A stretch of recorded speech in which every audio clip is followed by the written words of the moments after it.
this CITF event on how to effectively influence business stakeholders with brand enhancing communication strategies. We've got an hour together. So this is brought through the CITF group. So welcome to the session. I'm Jerry Mulvihill. I'm just working with CITF to facilitate the session today. So I'll introduce the speakers in a moment and just field questions as we go through. Just really want to make this as interactive as possible. So please ask questions as we go through. The session is being recorded as well, which you just hopefully heard a moment ago. And that will be shared with you along with the slides tomorrow, I believe. So they'll follow through after the session.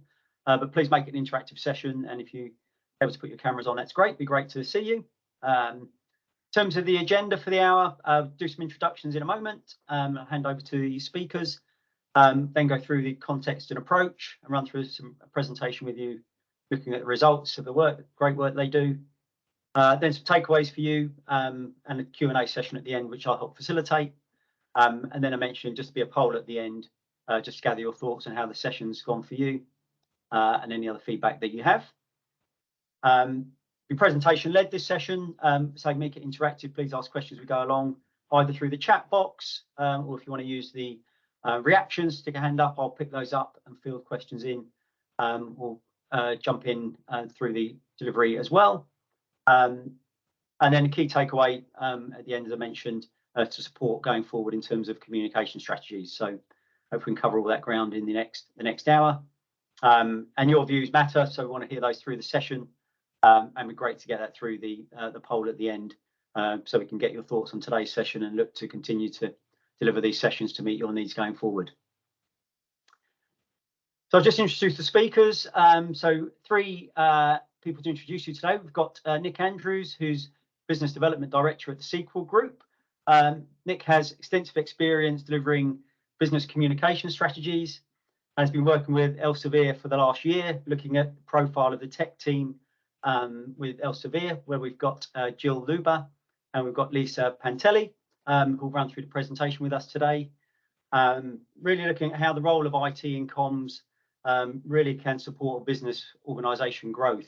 And we were moving from kind of more from a publishing print point of view, how we can move that to more digital strategies and digital communications, and how they can really add value to the organisations and then the bottom line results. So welcome to Nick and to Jill and to Lisa, and I'll just hand over to them to introduce themselves and take you through the session.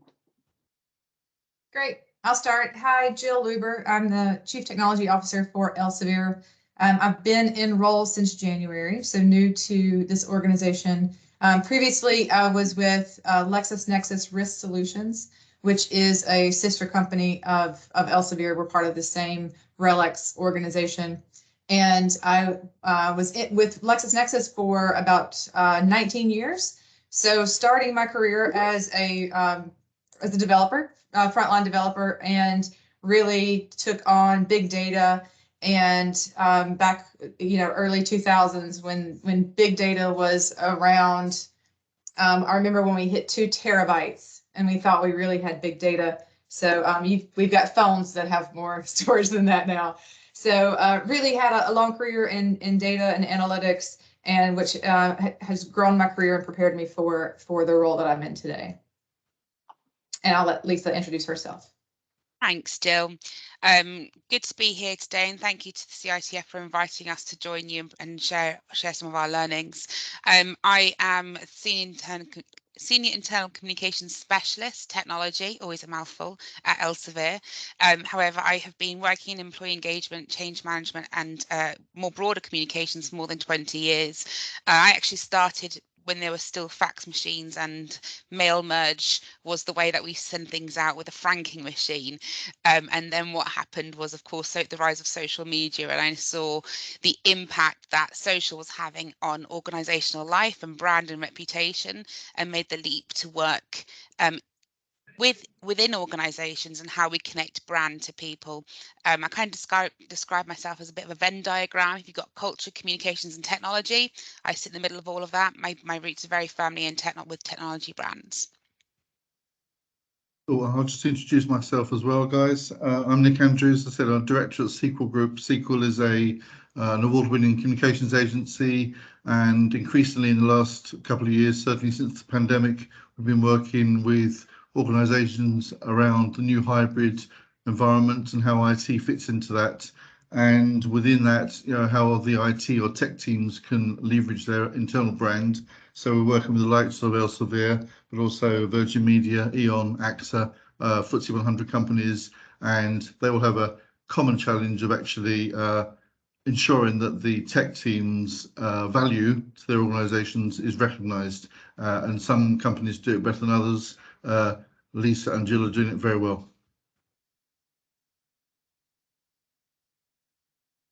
All right, well, I'll kick us off with just some background about Elsevier if you're not familiar. Hopefully some of the images on the screen are familiar to you. So Elsevier has its roots in publishing. We are a 140-year-old publisher of some of the journals that you see.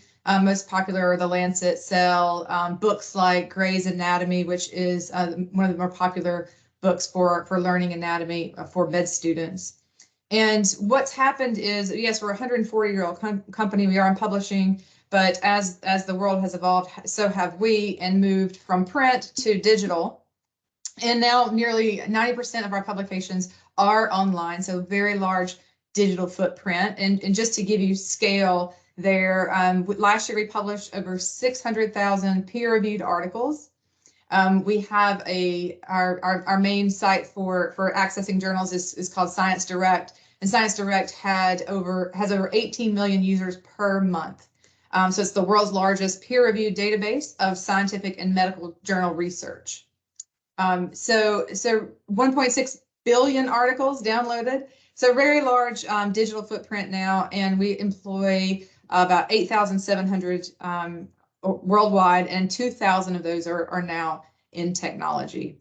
And really thinking about Elsevier and what we've done, if you look at some of the major gains in humanity over the past century around life expectancy, poverty reduction, carbon emission decreasing, and global health, those are really the challenges that Elsevier has really been diving in to help professionals with the data, with the facts, with the research to really make a difference.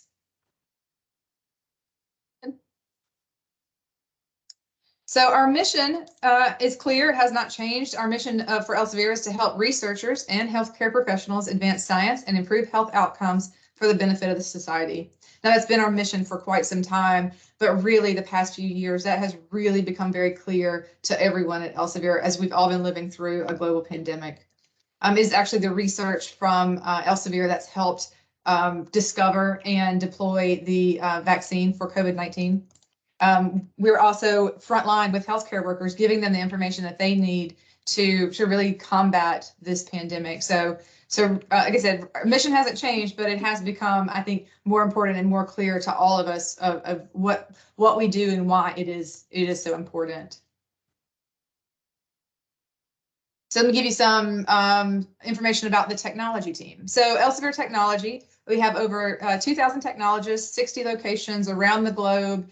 Any hour of the day, you will find a technologist working on our Elsevier technology. See, their digital products make up 88% of our $3 billion revenue. And what's happened in the past 7-8 years is we've really grown our technology muscle. And I talked about this journey from print to digital, and we're also going from content to data and analytics. And to do that, we've really had to grow our technology footprint. We've gone, again, from around 500 technologists in 2015 to over 2,000 today. And with that kind of growth, you're going to see opportunities and challenges. So both the opportunities with new talent, new expertise, we've had to scout some new skill sets to really help us flex the muscle in the digital space and really bring on some more innovation. Challenges with that kind of growth, you're getting people from all different backgrounds, geographies, work cultures. We've had individuals from in academia who have been customers of Elsevier products, love what we do, love our purpose, want to join the team. We've also had Microsoft, Google, Facebook, those kinds of areas that we've recruited from. And then obviously we have acquisitions. So we'll get inorganic growth as well. So a whole company. And so what we're doing is really adapting new ways of work in a very, very short amount of time. Move on. So what this has brought us to is this need for a collaborative maturity. So like I said, I talked about with my joining Elsevier, I've only been here for about 10 months or so. But in coming into the organization, I saw this need for collaboration and for alignment.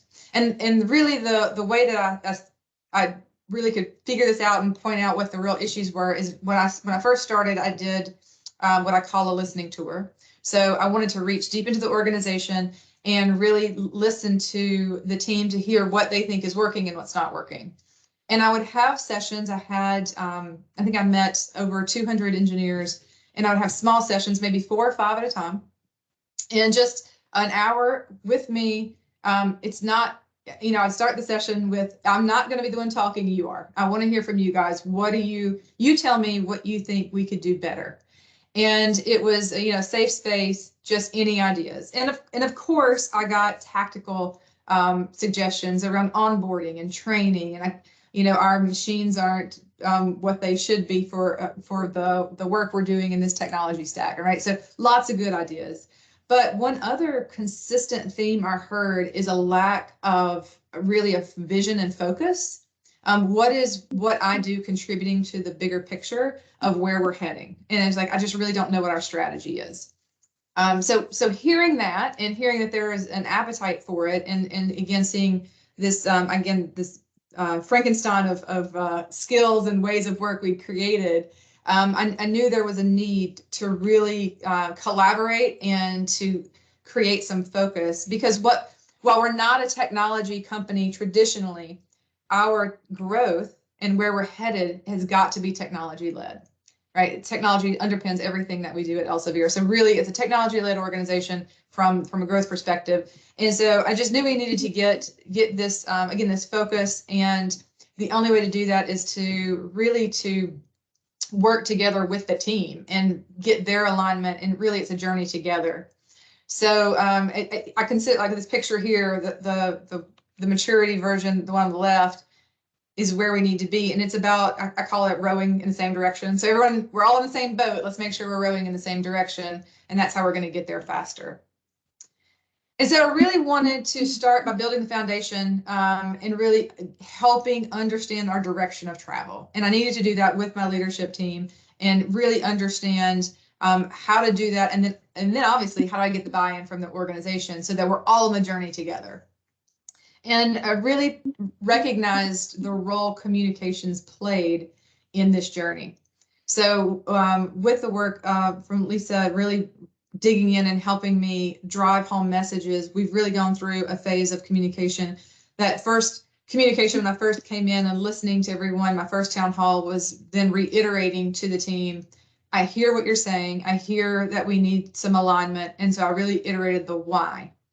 The next iteration of the town hall was our strategy and the what, where are we headed, and really giving everyone that North Star. And then my next communication is going to be the how. So helping people understand what is it we want to do, why do we want to do it, what is it we want to do, and then ultimately how we're going to empower the teams to get there together. And so again, it was really a journey of communication and helping send that message through the organization and make sure it's really a rally that everyone is behind and something they can, you know, at the end of the day, they know what the work is that they're doing and how it contributes to the goals of the organization. All and right, I'll hand over to Lisa to elaborate on how we did that. Thanks, Jill. So I was also quite new into the organisation. I joined towards the back end of 21 and I had noticed the same challenges, but because at the time we were dealing with the transition of CTOs, there was only so much or so far that I could go without kind of understanding and knowing the direction of travel that Jill was going to take the organisation into. So it was quite clear, and just to reinforce what Jill said, and this is what I also saw as well from a communications perspective, is where we'd gone from an organisation that was a fairly adolescent maturity state to a far more mature organisation. We had to be better working together, and for me it was really important that I could support Jill in maturing our team and our culture to make sure that we're able to deliver on Jill's requirements. Now, we all know that, you know, you can read 101 books on why employee engagement and culture is really important, but we really had to think about, okay, but why does it matter to Elsevier? What are our pain points? You know, like with any piece of work that needs to be done, there needs to be a case for investment. So we took a long look at what are the pieces that are going to make a positive difference to where we need to be. And those were these 4 areas that you can see here. So one was recruitment. You know, how do we recruit the best talent that's in the market? It was in a really hot market, especially given the rapidly changing business environment that we're all experiencing at the moment. The one around retention, the tech talent market is hot. How do we keep those really great people when we might not be able to compete in certain other areas? When we onboard people, how do we make sure people feel part of a global technology org from day one, not just part of the squads in which they sit? And then perhaps one of the most important pieces for me is how do we bring together, as Jill said, this Frankenstein of cultures, where aligned and collaborative teams so that we're all pointing and moving in the same direction. So we really had to build the case for that. And there's also a real recognition for the fact that when we talk about communications and engagement and branding programs, they're often seen as the soft stuff, you know, things, oh, let's just send something out. Actually, to do it right, it's some of the hardest pieces of work to get right. So we started with the end in mind. And Nabila, if you don't mind just scrolling on, please, to the next slide. We had to think about, okay, so what's our desired outcome? So first of all, when we're talking about recruitment, it's, you know, I can see a future with Elsevier. That was kind of our measure. So making sure that our attrition and candidate attraction numbers were up. The second one on retention, which I've already mentioned, is around internal mobility. So people feeling and knowing that their work has meaning and purpose and they have a role to play. Onboarding is creating a positive experience from day one, because first impressions do count. And then finally, aligned to make sure that we've got an increase in engagement scores and people feel that they belong. And ultimately, these are nice measurable metrics. So when Jill's presenting back to our CEO and the rest of the Elsevier board, there's some solid data in which we can sort of justify and explain why we've taken this approach. I should also just say, before I move on to the next slide, is that, you know, I've been in a very fortunate position where I've worked very closely with Jill and her leadership team on putting this program together. But there's other crucial parts of the pieces of the puzzle here, and that is, you know, our talent acquisition team, our HR, technology optimization. You know, all of us kind of needs to be in a stable, in agreement to say, yeah, this is where we're going, this is where we're going to go. So that was kind of a bit more about the why. Now the how, and then the how to me was to us was really important in how we get us there. So often with these sorts of programs, where they can fall down is that it's communication that's done to people. So it's ideas that come up with in one of our leadership team strategy meetings, and yeah, great idea, let's go and communicate it, and people expect it to land. Actually, that formula is kind of the wrong way around, because to drive belief, you need people to feel like they are involved and have had a say in that whole process. So between the end of 21, as Jill was transitioning into the business, and the start of the year, and using the listening tool very much to kind of guide some of that insight, we spoke to around 25% of the global technology population through workshops and one-to-one, and really managed to extract a real richness of insight and language that helped us understand what people were thinking, saying, and feeling about our business. So just flip to the next slide, Nabila, if I may. What was really interesting, and I think I'd probably say we did a lot of workshops. By workshop 10, I think we had a really clear idea of where it was going, but having that people-centered approach was really, really crucial. So where it came to was 2,000 technologists, one clear theme, and that was purpose. So in nearly every single conversation, and I should say as well, it's not just our technologists. We also spoke to extended members of our leadership team, so our sales counterparts, our product counterparts, our CEO, our COO, to say, what does the technology team at Elsevier do? What are we here to deliver, and what do we stand for? And overwhelmingly, it came down to purpose. So that was our starting place. The other thing that we wanted to do was make sure that, so like any organisation that's gone through a period of change, I suppose, we had lots of frameworks, ideas and initiatives and programmes internally. And it was really important to make sure that what we heard resonated and landed with the bigger picture of Elsevier. So fortuitously, I suppose, over the course of last year, our employer brand team had been doing a big piece of work on our employee value proposition. That's essentially, if you're not familiar with the term, your USP for recruitment and candidate attraction. So we ended up developing a story that sort of pyramided, if that's such a term, into our EVP. And where we landed, as you can probably see from here, I think on my screen is technology with purpose. And we did a lot of testing with this, going back into the organisation, back to our leadership team members. Does this work? What's the evidence? What are the proof points? To make sure that there's synergy between what they're hearing across the rest of the organisation and what they're doing. So that's how it fits with the bigger part of the business. I'm going to pause there because I realise that we've spoken for a while. William, you've got your hand up, and I'd love to take a question because we could go on. Yeah, hi, William. I'll see how I go with the camera on the bus. I'm just curious, at this stage, what sort of buy-in and support were you getting from the broader business outside of technology? Great question. Jill, do you want to pick that up first? Or do we Yeah, happy to. No, happy to. Yeah, so once to Lisa's point of developing this, we've listened, we know where we want to head from a technology perspective, getting this narrative of technology with purpose.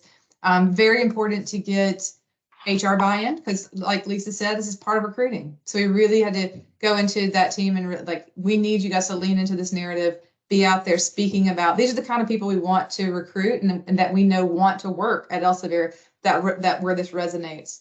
I presented this concept to all of my peers. So our CEO, like Lisa said, the other functional areas, the business leaders, certainly got buy-in to the point that I actually just presented this to our board of directors last week as how is technology making a difference? It is such a the landscape at the moment with recruiting and retention is unlike anything we've seen.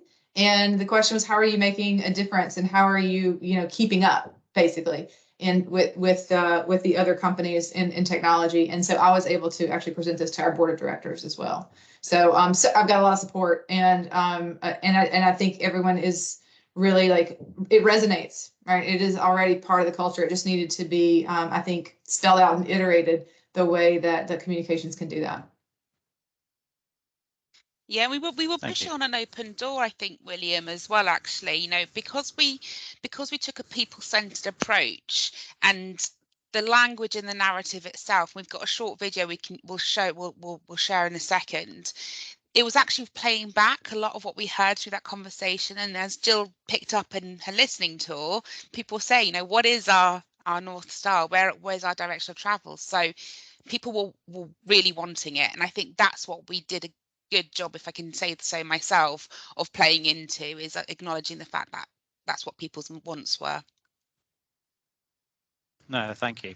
I think it's we probably it's fair to say maybe I don't know how much your pain points align with ours, but certainly the reason I'm sort of interested in this presentation is more about what I'm seeing is maybe not a common understanding of technology and its purpose within the organisation.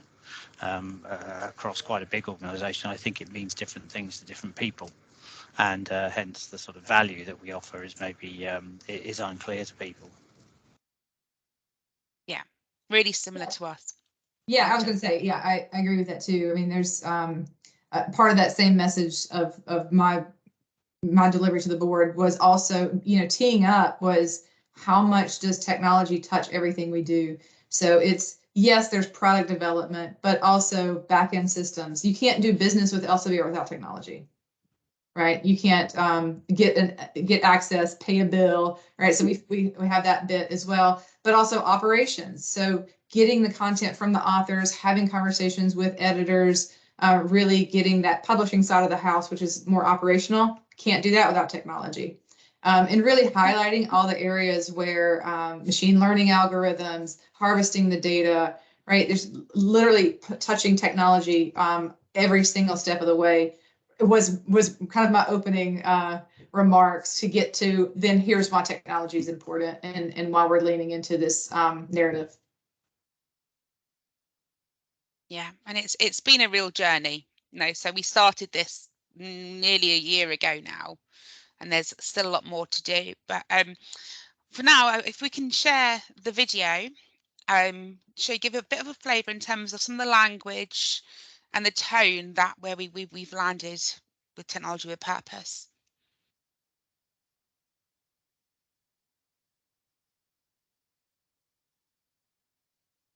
Billy, you like to show the video?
Thank you. So if anyone wants a job at Elsevier, come and visit our website. But that's a video we put together primarily internally to kind of play back, what technology with purpose is.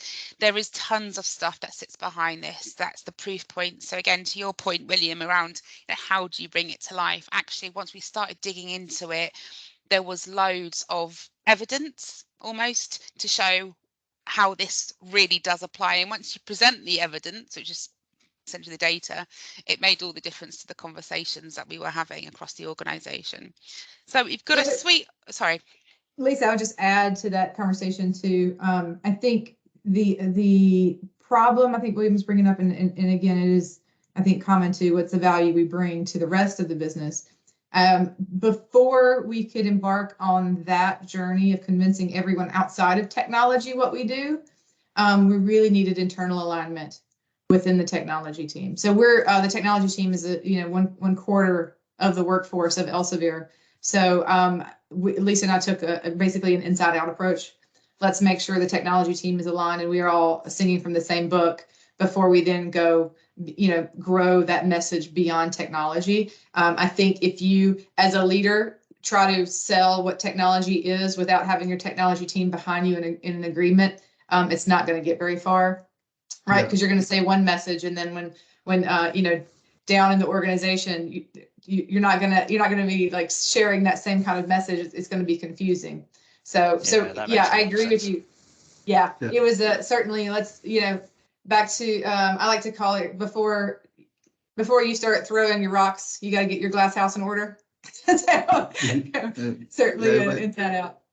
Yeah, if I could butt in there as well, I think you're absolutely right, Jill. It's about, as a tech team, understanding what you're trying to achieve, what you're trying to say first internally. Then it's about who do you actually want to communicate with? Is it the entire audience? Is it a certain part of the organisation? And then what do you want them to do differently, to feel, to do differently as a result? So you need to approach it from that angle as a foundation, I think. Yeah. And so then, just thinking as you're talking there, just maybe building on the theme of what just talked about there around technology purposefulness around that, and employee value proposition. How did it play out in terms of linking technology into the wider business of creating a shared kind of value proposition, I suppose, and sort of in the title around how did that become an influencing kind of lever, getting shared values across the wider organisation? I can take some of that. So I think, again, we talked about the history of Elsevier, and I think the other functions, certainly the business customer facing functions, it was, I think, a little more natural for those teams to have their purpose, because being closer to the customer, I'm enabling this customer to be a frontline clinician working with patients. I'm enabling your research. I'm enabling you to get funding to do more research. And I think where we struggled was the journey has taken us where it's technology is enabling that solution. And for so long, it wasn't, because it was a print organization. Technology was frankly, most of it was outsourced. So it's a large outsourcing. That's just a thing that we need to function, but as opposed to the thing we need to enable growth. And so I feel like this was the back to getting the inside out, getting technology aligned. I think it then naturally the other functions, like, hey, we were kind of already there, but now we see why you're there with us. And so it's about bringing technology into the folds as being part of that solution of how to enable growth, and that we're part of the solution. We're not like an outsourced function that you have to have. And Jill, was some of this about coming up with a sort of vision of where you wanted to be as a technology function as well, and again agreeing that sort of internally, and then being able to sell that more broadly across the business? That's 100% right. So we, again, and I know broken record here, but content organization where we were really again facilitating the publishing mechanism to get content to customers. Now we're really pivoting to data and analytics. So the content's great, and that is, our brand, and it is wonderful content. But what more can we do? So that's just the natural progression of technology these days too. I don't want to just dump a bunch of content at my customer. I want to look through it with them and point out insights and things that they wouldn't, as a human, be able to see quickly. How can we shorten the life cycle of what it is they do with our products? Looking at what it is they do before they come into our tool, when they're in our tool, and after they are out of our tool. What of that workflow, what are those processes, what can we do to bring it right and really be a more a solution that they literally can't live without? That's the idea. And again, the way to do that for us was going to be to really lean into data and analytics. And to do that, it's going to be organizational changes, it's training, it's right. So I have today more of a team of software engineers that work on data, when really what I want is data engineers that know how to write software. So so that's going to be a transformation for this team as well. When I have that message, and then I can say, this is where we're headed in technology, it is just so much easier to get business partners bought into that as well and say, yes, I see how you're going to enable the growth in my segment. And was there anything about sort of your sort of approach and values and how you wanted to go about arriving at those solutions? I mean, there's a lot of talk with us at the moment about how innovative we are and how innovative we want to be, and also about sort of, I don't know, working more iteratively, being more dynamic when it comes to failing fast and finding new solutions and things like that. Yes, I think the method that I like is the finding the small miracles. So taking a use case and seeing it all the way through from beginning to end, showing the value, showing the success, and then, okay, now we need to scale that. I think if you start by building the machinery and then going, okay, who wants this? You're going to find it take a long time, a lot of investment, and you're going to get a lot of, why did we just waste that? Right? It's more about taking, again, those small use cases and showing you just need one miracle to get your believers to follow behind you. So, so that was really we have lots of pockets of where this data and analytics has worked and worked well.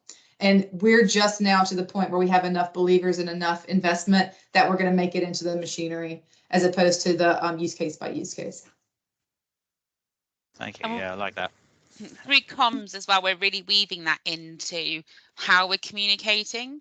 So behind all of this, although it looks lovely on a page, it's only useful if it goes far deeper into the organization. So we've also got a set of behaviors behind all of this, which Jill communicates regularly, from feature focus to customer focus, which we reinforce at every opportunity. So every town hall or blog that Jill produces or leads, that depth of need for change is constantly reinforced. So it's not just the superficial. So those miracles that Jill talked about, that's a fantastic analogy. It does require communicators like Lisa to actually find those miracles and then actually tell them a story which resonates with the organisation. So that's where really comms can really help the IT teams. Yeah, and Lisa just mentioned that I have blogs and videos and town halls. I don't have any of those things. Lisa does that work for me, helps me and say, Jill, here's how often you need to be talking to your organization. Here's how deep, here's the level of information, and then helps me really drive that consistent iterative messaging, because that's really what it takes. People learn by repetition is the answer. Yeah. So it's Lisa driving all of that to help me. I mean, I said, I'm a technologist. I have a computer engineering background. So I definitely need the communications help. And Nick, this might be one for you. Is there, using Jill's analogy, is there a miracle toolkit that you go in when you're working with SQL into companies and things? Do you bring a miracle toolkit to help them? There is, I mean, a basic set of principles, William, in terms of Jay, rather, in terms of what we're looking for, what makes a miracle, what kind of miracles we're looking for, what those pain points and how tech is addressing them, what's the nuggets that we can latch onto. So there is a template we go into in terms of helping techie guys understand what comms people want. So yeah, there's a briefing form and templates, and a lot of the challenges organisations we work for face very similar challenges, and that template really does help. It does, but it requires from the start the comms team to understand the IT pain points, to understand what they're about, to actually get to know the tech teams and understand their language. Very often we find that in the past, comms teams have really kind of shied away from talking to tech teams because they didn't understand what tech provided or what the value they produced. I think it's different these days. I think people like Lisa are, kind of getting into those teams and actually working with them, listening to them, and then kind of coming up with those solutions based on that template which we work to. Right. No, thanks, Nick. Right. We've got some, learnings that come through later in this deck, which we can rattle through. And I'll just whiz through these ones. So the next couple of slides are just an example of how visually our technology of purpose has come to life. So this is an infographic. Our website is in the process of being updated, but we recently were at Grace Hopper, which is a large recruitment fair in the States for women in technology. The feedback, I'm just seeing the results come through today, and it's been incredible. We've made 20 offers, and so far over 50% of them have accepted offers. And all of this branding was unveiled there. So, how do we really make it a compelling story? Certainly in the market we talked about, it's a hot talent market. We can't necessarily compete with the likes of Facebook and Google when it comes to annual salaries, but there is so much more that we can compete on, such as work-life balance and ongoing learning, development and training. Our technologists get 10 extra days per year for personal development. So that comes out, that's not including the annual allowance, 10 days where they can go and learn and grow and innovate, which is, you know, not comparable to many others. And then the next piece, you know, it's just, again, just super quickly, a number of, you know, things like social banners, PowerPoints, training materials, a lot of training.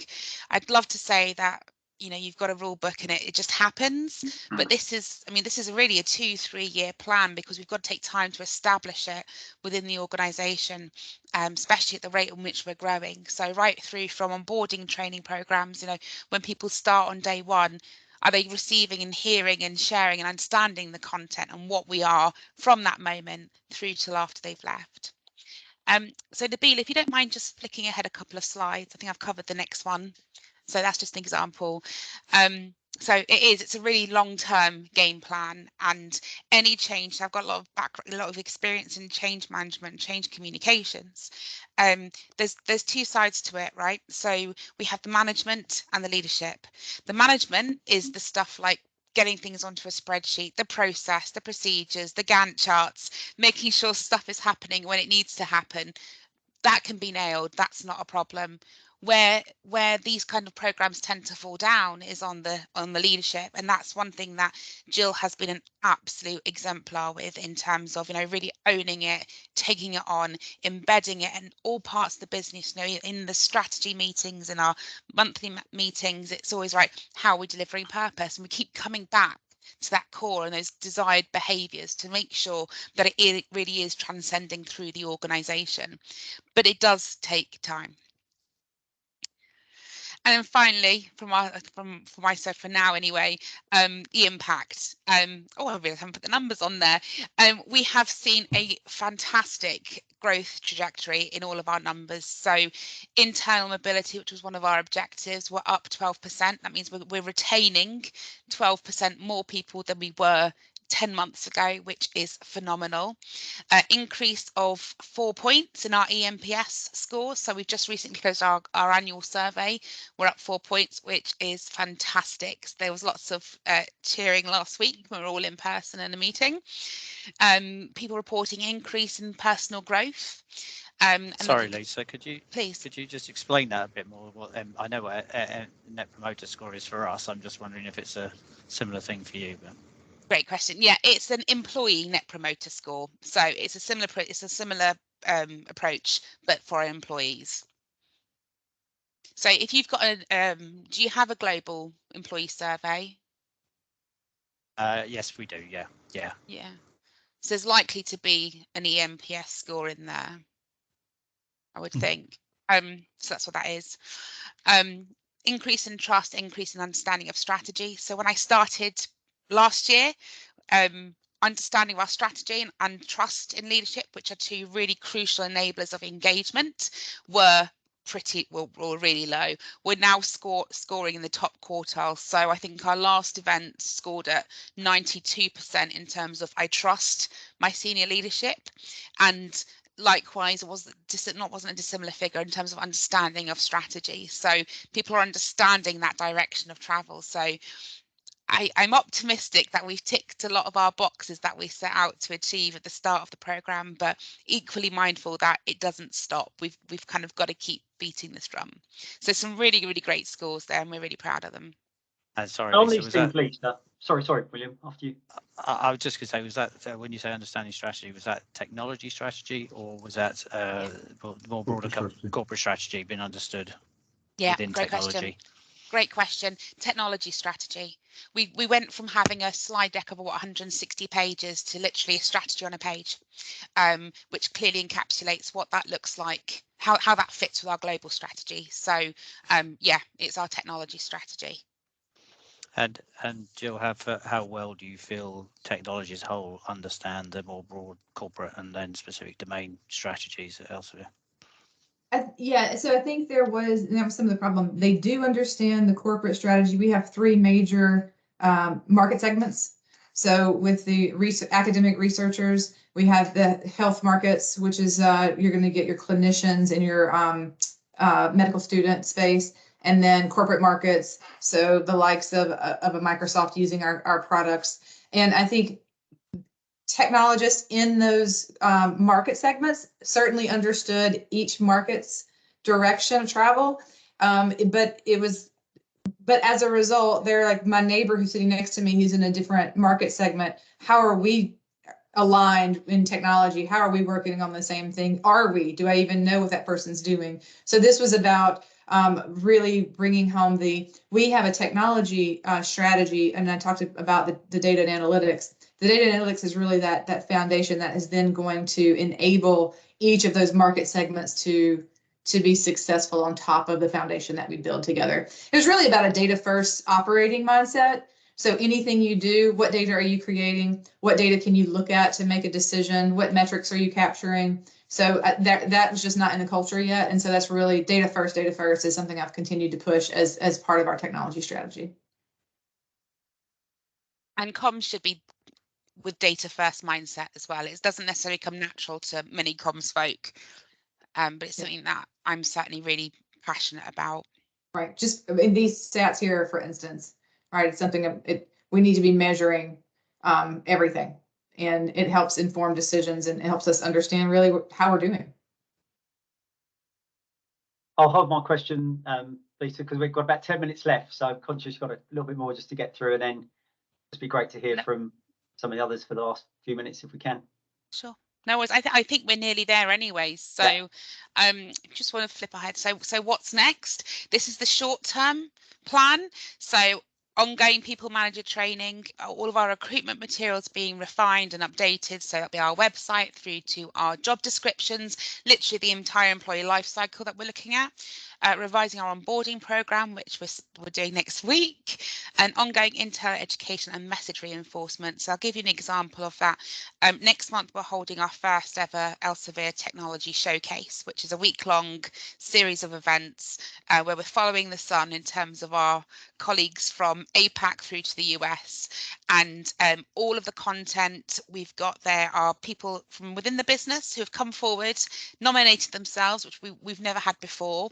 And it's all aligned with technology with purpose and the key components, the core pillars within that. So it's reinforcing why we're doing it. It gives us an opportunity to showcase and find those miracles in the org for us to share inside and outside the business. And I think that's it from our end. We've got a few tips in terms of where you'd want to go next, which is just on the next slide, Nabila. Here we go. So if this is something that you're looking to kind of get started on, Jill, I'll hand over to you because these are your learnings. Absolutely. Mine. And I think you've heard this from us throughout the presentation, but it is certainly, I said, inside out, involving all the people. Like I said, I talked in my listening tour, it was open to literally everyone in the organization, in my organization. And in fact, I even had some meetings with some product teams to really get those same kinds of, there were many times when it was both sides of the coin. I would hear they do this, and then I would go to the they and listen to their version of it, and like really understanding where we're having any breakdowns or like just how do we all get better. And what I found is that the organization was genuinely interested in us getting better. There was a real investment in I want this to be better. I want to help fix it. Tell me, if you ask me what one area, this is the area, and how do I help you? So that was certainly a bit of it, and aligning with strategy and key stakeholders. It didn't matter what I thought we needed to do from a technology perspective. I had to make sure that it aligned with the business team and where they're going and where their goals are. And that's another way, again, that inside out buy-in, communication, all levels. That's within my organization, outside of my organization. It's just that consistent message, I think, is what's going to be so important. Like Lisa said, it's been a year now, but I imagine there are still people who are hearing and really getting it for the first time. And it's just, we've got to stay the course on what the vision is here. And to that point, it is a long-term game. So it's worth putting in the investment up front, knowing that you're like, this is, whatever your North Star is, it's not one that you're going to want to revisit every year and change. So. Fantastic. Thanks, Jill. Thanks, Lisa. Thanks, Nick. Really, really good. I love the way into